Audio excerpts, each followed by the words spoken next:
චූටි කාලේ මම ගොඩක් දුෂ්කර දුක්ඛිත ජීවිතයක් ගත කළා. ඒ දුක්ඛිත අත්දැකීමම තමයි මට වීරිය ඇති කළ ඉගෙන ගන්න. මට හැමදාම තිබුණු සිතුවිල්ලක් තමයි ඉගෙනගෙන අම්මටයි තාත්තටයි සලකන්න ඕන. අම්මයි තාත්තයි අපේ අම්මා අපි දැක්කේ කූඩැල්ල හූර තේදලු කඩනවා. අපේ පවුල් පරම්පරාව ඔක්කොම එහෙමයි. උදේට අර පාත රට තේ වගා තියෙන පැත්තනේ මාවරල. ඒ ඕවයි කූඩැල්ල හූර රබර් කැලෑ මැදින් අර දලු කූඩේ නේද? මේ රෙදි කඩවල් වල ගැට ගහගෙන මේවා එල්ලගෙන කඳු වල බඩ ගගා ඒගොල්ලෝ හරි අනාරක්ෂිතව ඒව කරනවා අපි පොඩි කාලේ දැක්කා. මහාන උනාට පස්සේ අම්මා විඳින දුක තව හොඳට තේරුණා. තාත්තා පුංචි කාලේ අපිට පාන් රාත්තල කපලා කට්ටියට පෙති කපලා ගෙදර ඉන්න 6-7 දෙනාට එක පාන් රාත්තල තාත්තා කන්නේ නැතුව බඩිගින්නේ නේද? බඩිගින්නේ තාත්තා යනවා තේවත්තේ කාණු කපන්න. ගල් වැටි බඳින්න. ඒව දැකලා හැමදාම හිතුවේ පුංචි කාලේ මහාන උනාට පස්සේ තාත්තටයි අම්මටයි හොඳට සලකන්න ඕනේ. ඒකට නම් ඉගෙන ගන්නටම ඕනේ. මම මේ සැරේ මේ ලංකාවට වැඩම කරන්න දින වෙන් කරද්දි වෙන් කරගත්තේ තාත්තගේ උපන්දිනය අල්ලලා.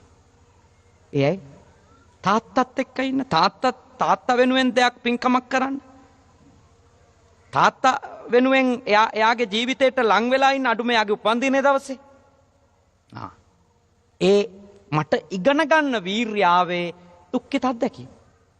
අම්මා තාත්තා විඳින දුක පෙනේ. අපේ ළමයින්ට ඔයත් අංගේ ළමයින්ට දැන් ප්‍රශ්නයක් තියෙනවා. ඒගොල්ලොන්ට මේ හැඟීම එන්නේ නැහැ. මොකද හේතුව? ඔබලාගේ දරුවන්ට ඔබලා සියලු ප්‍රතිපාදන සපයනවානේ. සියලු පහසුකම් සපයනවා. අඩුම සපයන්න.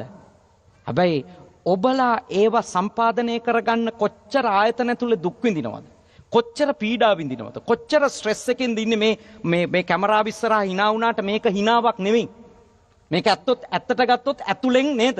Tamanට වියරු විදියට hina වෙවි තමයි සමහරලාට කැමරාව ඉස්සරහා හොඳට hina වෙන්නේ. මොකද හේතුව Taman විඳවනවානේ. කොයි තැනත් සුකෝපභෝගී රස්සා හම්බෙලා නැ කාටවත් නැ කාටත් පීඩනයක් තියෙනවා, තරංගයක් තියෙනවා. ඒක ළමයි දන්නේ නැහැ. ළමයි දන්නේ නැති නිසා, ඒ දුක ගැන අත්දැකීමක් නැති නිසා, ඒගොල්ලොන්ගේ සියලු පහසුකම් ටික දෙපා මුලට හම්බෙන නිසා මොකද වෙලා තියෙන්නේ?